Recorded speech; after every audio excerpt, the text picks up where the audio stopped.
Encontros com o Futuro, hoje como convidado muito especial, Cláudio Luraski, líder de clientes e mercado e desenvolvimento de negócios da Grant Thornton Brasil. Aqui comigo na bancada, Fábio Câmara, professor de administração da ESPM. Meu nome é Matthew Schurtz e sou diretor no World Observatory. Encontros com o Futuro é uma produção do World Observatory, da ESPM e da Prime, braço das Nações Unidas para as faculdades de negócios no mundo. Cláudio, muito bem-vindo. Obrigado. Muito obrigado por aceitar o convite. Conta um pouco o que faz a Grant Thornton e o que você faz lá dentro. Tá bom. Por favor. Obrigado pelo convite, obrigado a todos.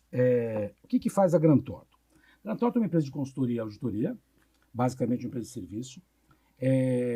E o que eu brinco muito no mercado é falar o seguinte. É americana? É americana. Na verdade, é de Londres, tem um braço nos Estados Unidos e aí vem aqui, como todas as outras, né? Uhum. O importante... Todas as outras, KPMG, Price, as consultorias. Vem sempre de lá e junto e vem para cá. Tá. O engraçado dessa história é que todo mundo me pede assim, mas Luraski, me conta o que vocês fazem, né? Vocês fazem auditoria do quê? Auditoria de balança, auditoria de seguração? O que é auditoria? O que é consultoria? O que é impostos? Então, se eu somar isso aqui, eu estou falando de um cenário de 260, 270 produtos e serviços, é muita coisa. Você não vai lembrar. O que é bom lembrar? É bom lembrar assim, ó, que é mais fácil. O que nós fazemos? Nós fazemos 3 coisas. Tá. Nós geramos caixa, mitigamos risco e melhoramos performance. Como eu faço isso é um problema meu. Porque eu vou colocar um monte de coisas, metodologia, framework, seja lá, parafernália de coisas que tem por trás para fazer isso acontecer. Mas é isso que eu faço, para ele lembrar. Então o empresário olha para mim, o executivo fala, pô, eu preciso melhorar meu caixa. Eu sei como fazer isso. Ou eu vou arrumar algumas coisas que estão em impostos, que foram escondidas, que ele não viu, que ele errou, sei lá. Qualquer coisa que tem, eu vou pegar um financiamento melhor, eu vou arrumar alguma coisa para ele que seja para geração de caixa. Eu posso melhorar a performance porque os processos precisam ser realinhados. Eu preciso... Bom, tem uma infinidade de coisa aqui, né? Então, o que faz Grant Thornton? Isso. Então, como todas as outras, tá? Tá. Então, nós todos fazemos a mesma coisa, mas tem uma diferença. E parece engraçado, porque como eu falo como Grant Thornton, é como se eu estivesse vendendo a Grant Thornton em relação aos outros, mas não é isso não. Nós temos uma visão estratégica que é diferente das visões das outras. E é uma visão, é bem sutil, mas é uma visão bastante... Quando você apruma, ela abre demais com relação aos outros. O que é? O presidente, que é o CEO, que é o Daniel Maranhão, ele tem uma visão que precisa estar muito próximo ao cliente e precisa levar senioridade a este cliente. Quando ele coloca isso como visão estratégica, tudo muda. Porque eu diminuo quantidade e aumento em qualidade de posição. Então, isso muda tudo.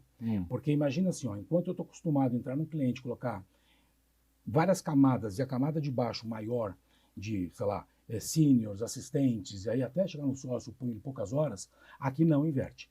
Aqui eu tenho sócio indo na conta, eu tenho um gerente sênior muito atuante na conta, eu tenho gente muito atuante na conta, até o próprio Maranhão como presidente. Então assim, ele vai à conta, o que na outra não vai. Então ele é bem atuante nisso. Então essa visão muda tudo. Então a proximidade disso, e por que ele tem essa visão? Lá atrás, ele vinha falando numa retórica que era o seguinte, lembra, eu vou parafrasear o Walter Longo, quando ele fala assim da mídia, a idade média para a idade mídia. Ele já via, então o Maranhão já enxergava o quê? Que o mercado todo não estava mais como um mercado pela média. Eu vou atender os clientes pela média. A área de retail, na média funciona assim. O meu corpo de executivos, na média, funciona assim. Não. Na cabeça do Maranhão, e essa visão é importante porque ele faz a junção entre a visão dele e o corpo que está aqui embaixo. Ele vinha como assim, ó, cada indivíduo é um indivíduo, cada empresa é uma empresa. Então, isso complica tudo, porque ó, se cada indivíduo é um indivíduo, cada empresa é uma empresa, e ainda eu tenho que estar próximo, esta mecânica de engenharia é mais sofisticada do que o normal. E com tudo isso, em 5 para 6 anos de operação Brasil, né, ele conseguiu, com todo o time aqui, levar para quase 2.000 clientes, para quase 2.000 funcionários, temos mais de 4.000 clientes, e estão em 17 estados. Então, assim, se houve uma operação que era muito pequenininha, porque lá atrás, né, ela tinha sido, um pedaço dela tinha ido para Ernest, que era Terco, depois voltou, e ele começou tudo de novo, ele fez uma operação maravilhosa, né? Então, essa visão é muito difícil de fazer, porque é um pêndulo, né? Eu tenho que empurrar para lá e todo o mecanismo tem que ir para lá. Então, isso é perfeito. Isso faz uma grande diferença. Então, a entrega nossa é diferente. Porque o cara de cabelo branco, nós sem cabelo, nós estamos lá, né, na posição. Sim. E o que nas outras não está. Porque Sim. você faz por mais volume, então você vai descarregando. Vai lá, vai lá. Então, você vai descarregando as pessoas. E não é verdade, né? Então, quanto mais você está locado no cliente, quanto mais você sente ele, melhor. Sim. Por mais que virtualmente a gente faça um monte de reunião virtual, mas a gente tem a prerrogativa do quê? De ir à ponta, de entender o chão de fábrica, sentir uma mesa. Porque isso faz uma diferença absurda. Porque é diferente de você chegar, por exemplo, vou dar um exemplo real. Eu fui num dos maiores atacadistas de supermercados de São Paulo. Aí nós estamos lá discutindo, ele já tinha trabalhado com um monte de empresas de auditoria, consultoria e fez várias coisas na área de impostos. Aí ele me falou assim, já fez tudo aqui. Aí eu falei, então, mas vamos visitar, porque eu gosto de visitar. Aí eu fui lá, então, imagina assim, um shopping com um supermercado mega monstro, todo lá. Aí eu olhei e falei assim, nossa, e é de família, é uma empresa familiar. Imagina que familiar, que eu vou falar depois, é o grande mercado, né? Aí estou lá discutindo com ele, falei assim, você dividiu o supermercado, na verdade, por áreas, porque tem uma parte fiscal. Ele olhou e falou assim, não, tem certeza? Aí ele olhou para o controle, e falou, não, a gente dividiu porque a arquiteta, eu falei assim, é porque tem um problema fiscal aqui, né? Você ganha dinheiro aqui, aqui, aqui. Ele falou, não. Aí vou na área de laticínios lá e vejo mussarela e queijo prato lá, em bandeja ainda de isopor. Aí ele falou assim, não sabe que se o senhor tivesse tirado essas bandejas de isopor e colocasse uma máquina a vácuo, economizava isso de imposto, o senhor está pagando a mais e está cobrando na ponta. Você está brincando? Aí ele olhou e falou assim, a gente não fez tudo então. Porque a consultoria, ou a parte de imposto, tem uma tonelada de coisa para fazer. Sim. Então, se você não for em loco, você vira o cara do papelzinho. Não serve. Sim. Você tem que visitar. Tem E que a estar. experiência, ela permite você encontrar o problema mais rápido. Opa, total. E aí você consegue não só ganhar eficiência, mas também fornecer uma entrega com muito mais valor. Total. E você sabe o que é engraçado? Que a gente briga muito, é assim, ó. Como eu vi bastante coisa na área acadêmica, eu gosto da área acadêmica porque se o cara não tiver esta parte acadêmica, não vai funcionar. Esquece aquela história. E eu não gosto. Quantas vezes eu briguei assim? Lourenço, mas tudo bem, o cara tem uma puta experiência, mas não tem todo o resto. Não, o não ter todo o resto é um puta problema, porque não para de pé. Entendeu? O business plan não para de pé, nada para de pé. Se o cara não tiver essa parte acadêmica por trás, esquece, não funciona. Eu preciso ter esses dois funcionando.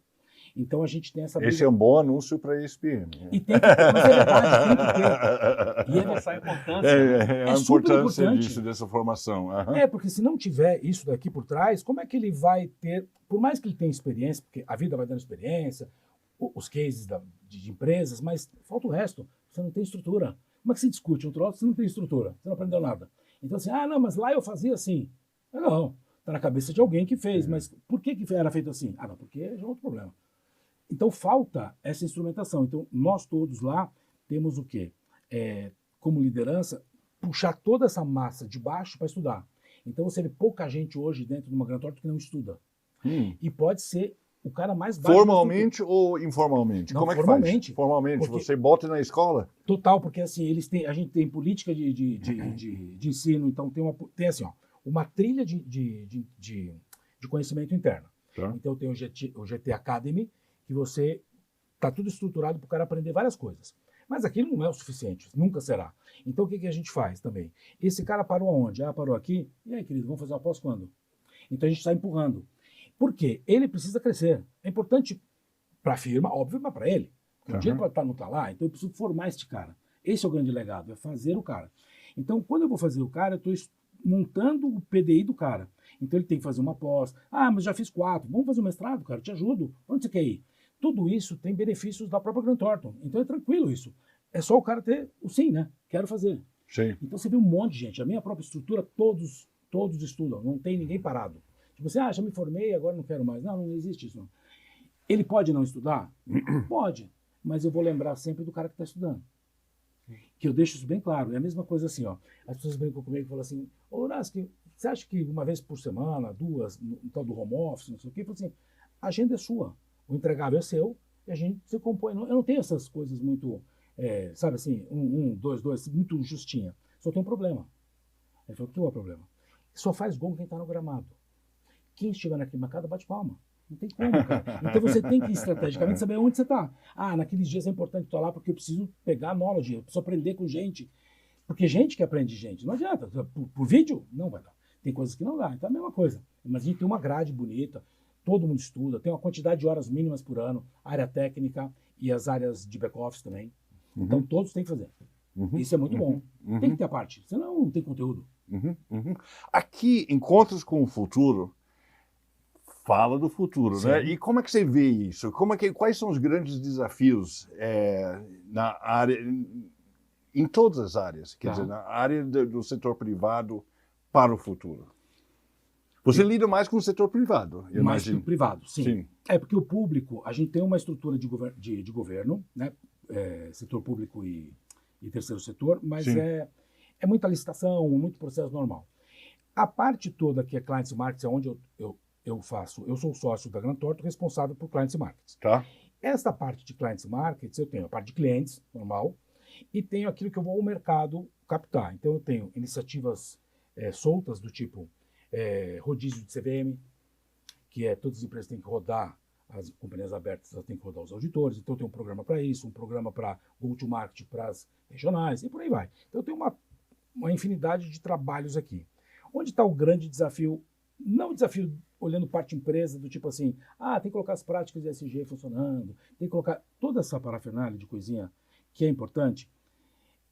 Não está aí o meu problema, e não estará aí o problema daqui a alguns 5, 10 anos. Onde está o problema? Lembra que eu falei da parte acadêmica e do conteúdo? É aí que temos um problema. Razoável. Eu sou um gestor que uso demais, e uso bastante mesmo, qualquer tipo de inteligência artificial e qualquer tipo de tecnologia. Eu gosto disso e eu uso. Porque eu sou curioso, eu uso isso.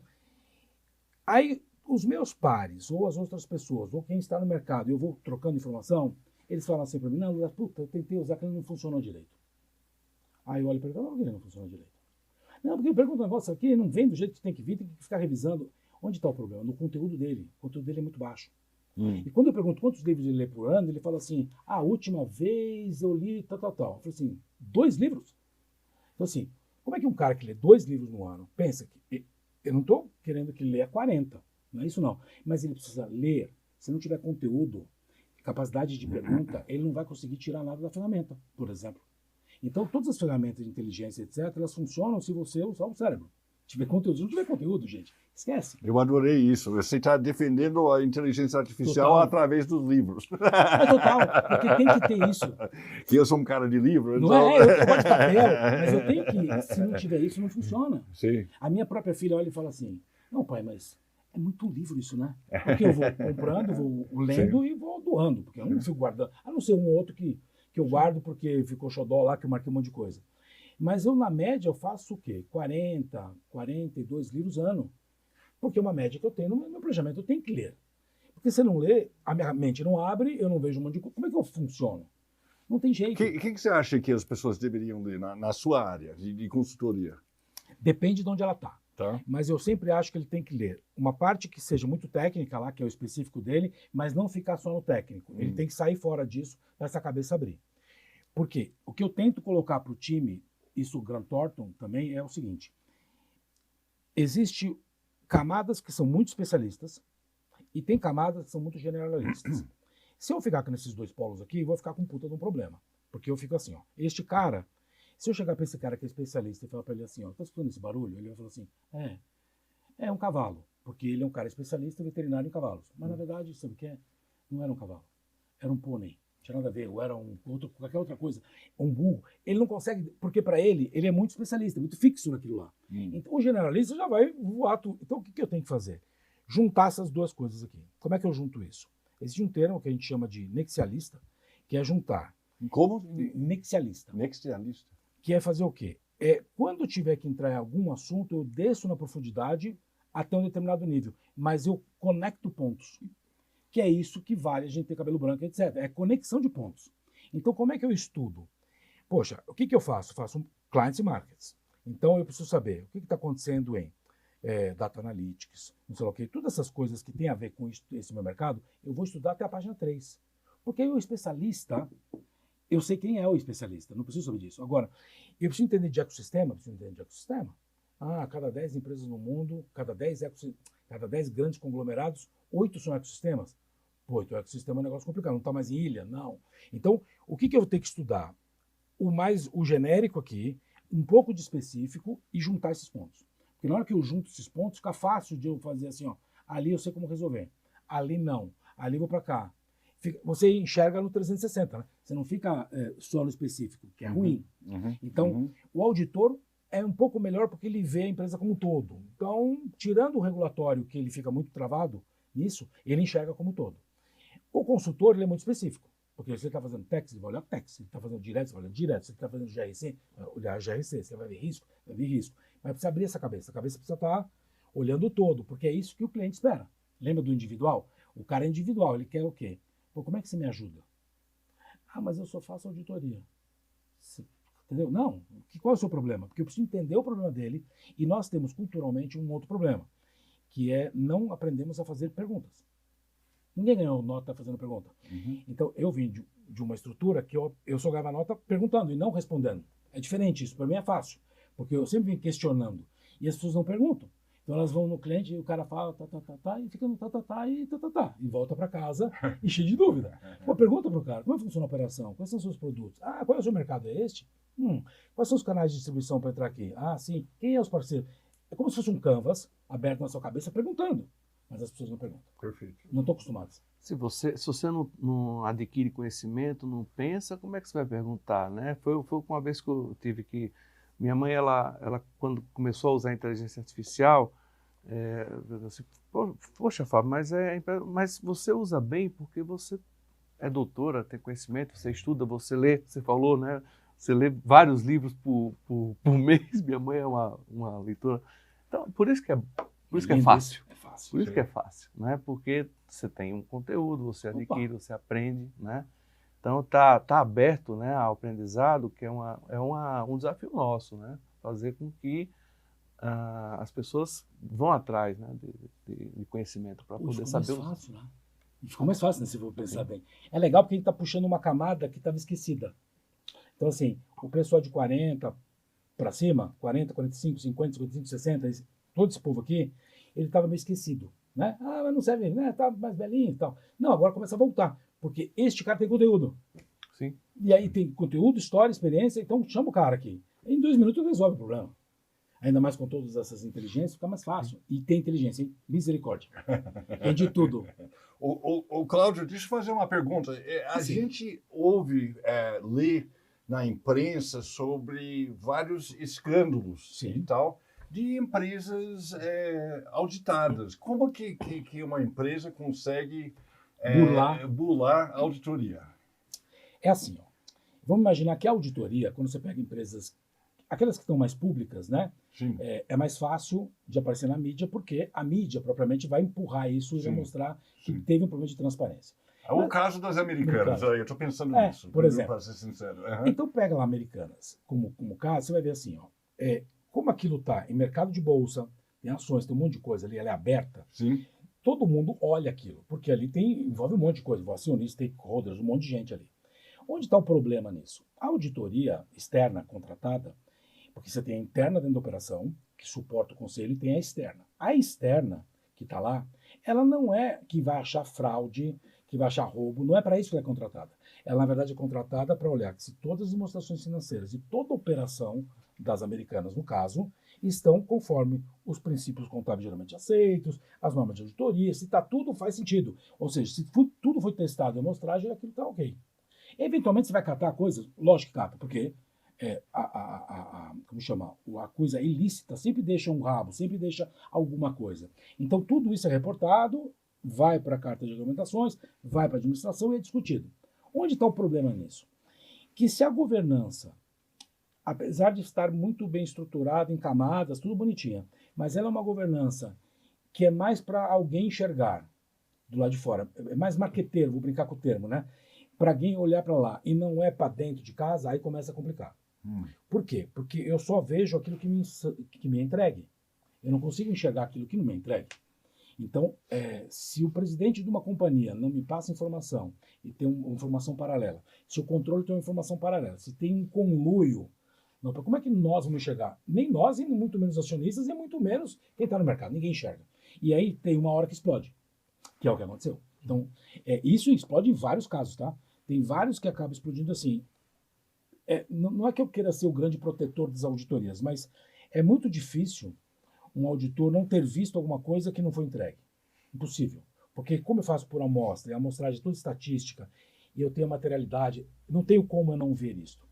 Só tem um jeito, que há um conluio da outra ponta. E aí eu não consigo enxergar. Aí esquece. Porque aí tem um monte de casos assim, você vai ver na história, nos Estados Unidos tem de monte isso. Porque a administração se esconde, mostra uma coisa para frente e o que está para trás mostra para ninguém. Aí explode uma ponta, que é sempre assim. Alguém abre a boca, outro explode, putz, explodiu, bum. Aí começa todo o problema. É o caso de agora que vai puxando, essa linha não tem fim. Então, assim, acho muito pouco provável, por exemplo, uma KPMG, que é quem estava auditando, tenha tido algum... Não que eu queira defender o meu concorrente, não é isso, mas fazemos parte da mesma prática de trabalho. Então, eu enxergo aquilo e falo assim, não faz sentido. Tem coisa por trás daquilo. Não é da noite para o dia que a gente acha aquilo. Mesma coisa quando veio o presidente novo. Né? O cara veio, em 2 minutos achou um monte de coisa. É muito orquestrado, é muito rápido. Entendeu? Na minha cabeça não funciona. Óbvio que a auditoria está ali para assegurar um monte de coisa, para o acionista. Mas não que vá procurar assim, ali tem fraude, ali eu vou... Porque são auditorias diferentes. Você fala assim, vou fazer uma auditoria forense. Beleza. Estou vendo que tem um desvio. Ótimo. Estou vendo que tem uma operação esquisita aqui que não bate nada com ninguém. Beleza, vou olhar. Mas não é ali. Ali eu estou vendo e tudo bate, tudo funciona. Ou seja, tudo que foi falado funciona. O que não foi falado que é de verdade é que estava escondido. E isso é complicado. Aí tem que ser punido. O que tem que acontecer para isso diminuir? É que a punição tem que ser de verdade. E tem que ser de verdade, tem que ter um tamanho e peso de verdade. Não pode ser assim, não, achamos, acomoda todo mundo aqui, discute e fica assim. Tem que ser igual aos Estados Unidos. Quando dá um problema desse tipo de problema, a punição é bem severa. Então o cara perde registro, perde isso, perde aquilo. A companhia tem um monte de problema. Todo mundo tem problema. E não fica assim, mas é porque é muito grande. Não, porque aquilo tem que estar transparente. Né? Imagina quem investe. É muito complicado, bem complicado. Muito bom. Cláudio, muito obrigado. Imagina. Foi sensacional, aprendi um monte e agradeço muito a sua presença aqui. Obrigado. Obrigado.